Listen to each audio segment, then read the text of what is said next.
tantangan utama moderasi beragama sebenarnya ada dua hal.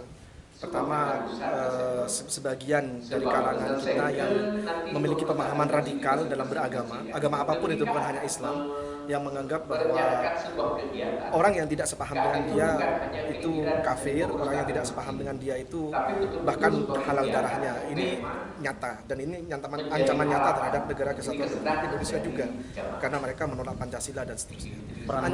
Ancaman kedua adalah liberalisme, yaitu paham yang menganggap bahwa manusia boleh sebebas-bebasnya tanpa ikatan apapun, tanpa mengikuti paham keagamaan apapun, tanpa mengikuti ajaran agama, tanpa mengikuti ajaran negara, sebebas-bebasnya. Ini juga ancaman nyata bagi moderasi beragama. Ya, peran masjid sendiri gimana? Nah, masjid, maka dari itu kemudian masjid harus tampil, karena masjid adalah benteng nyata, benteng yang paling mendasar ya di masyarakat, yang langsung bersentuhan dengan masyarakat bawah.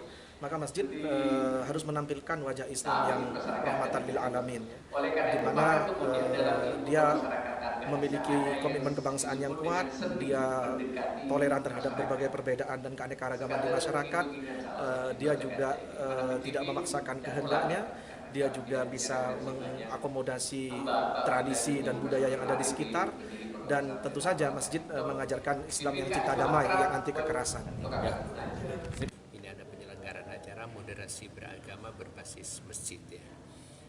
Saya kira ini merupakan sebuah langkah yang sangat bagus dan sangat produktif, mengingat boleh dikatakan semua umat Islam ya itu pastilah itu sangat akrab dengan masjid, dan seiring dengan adanya tantangan kehidupan beragama yang sangat mengkhawatirkan, di mana sekarang ada kelompok misalnya yang tidak suka dengan pemerintah, tidak mau menyanyikan syiar raya, tidak mau hormat bendera, dan saling suka mengkafirkan, menyalahkan orang lain yang tidak sepaham dengan dia. Ini merupakan sebuah hal yang sangat berbahaya, bukan hanya dalam kehidupan beragama, tetapi untuk kelangsungan negara kesatuan Republik Indonesia juga.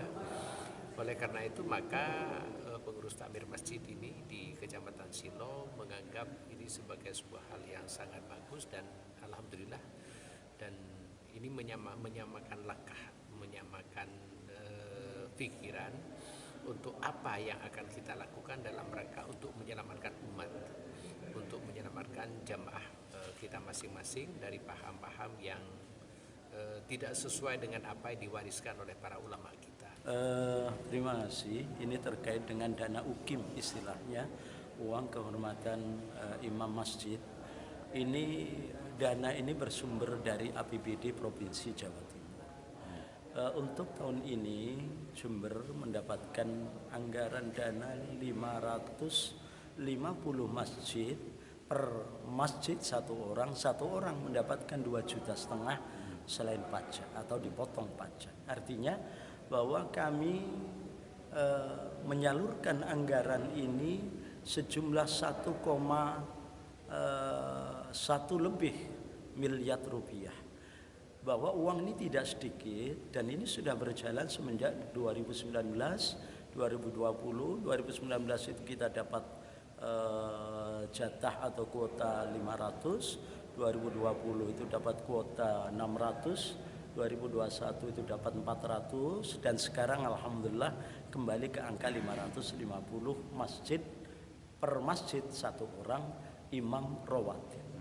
Nah, uniknya begini, bukan unik lah, tapi membahagiakan saya bahwa anggaran itu tidak lewat kami, tetapi dari Pemprov langsung bersama-sama dengan PWDMI Provinsi Jawa Timur langsung diarahkan ke Bank Jatim setelah melalui proses verifikasi berkas atau proposal atau apapun istilahnya pengajuan itu, kemudian masuk ke rekening dari penerima masing-masing, sehingga tidak ada bahasa ditilep atau ngendon di pimpinan daerah, tidak ada, karena langsung masuk ke rekening penerima masing-masing. Yang apa harus ada modernisasi beragama berbasis masjid ini? Kenapa ini Mas Jatim?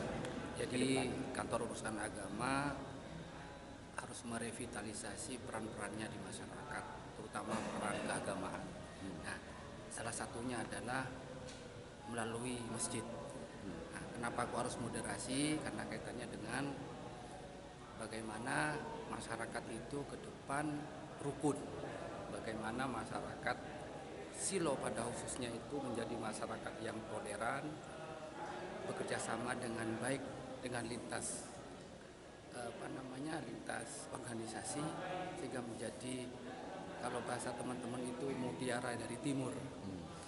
Nah, berbasis masjid ini dalam rangka untuk memakmurkan masjid, mulai dari idaroh, imaroh, dan riayah ini kita install kembali sehingga betul-betul menjadi masjid yang makmur dan menjadi dambaan masyarakat pada umumnya. Nah, KUA masuk ke situ untuk melakukan pendampingan dan pembinaan terkait dengan masjid. Pak, nampak dari kegiatannya apa sejatinya, Pak? Targetnya adalah kembali kepada masjid, karena tempat satu-satunya saat ini yang masih terbukti kesuciannya, kemudian keikhlasannya, kesabarannya dari berbagai macam problematika umat adalah masjid. Saya berharap dari masjid semuanya akan damai, semuanya akan bahagia, semuanya akan rukun, khususnya masyarakat Silo.